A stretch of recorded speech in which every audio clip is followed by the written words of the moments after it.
In older versions of Excel, pre-Excel 2013, you can't specify the labels have their own cells to look at for the actual label, but there's another trick that works, and it works in the current version and prior versions.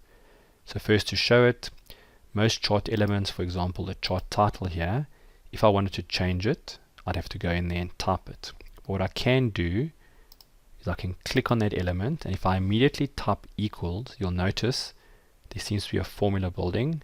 So I'm just clicking there. So what this now knows that this element is equals to that cell. When I click enter, so firstly you'll see it says ABC customer, whatever's there.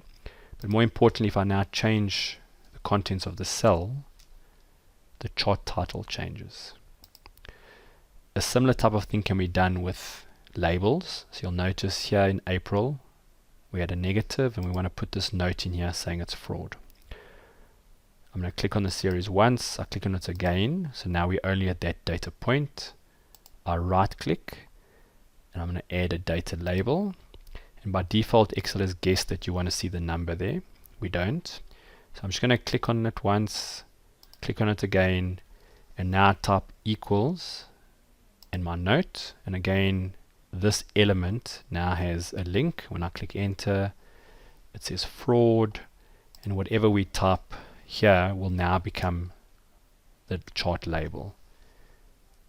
So it can be whatever you want, and you'll see it appears here.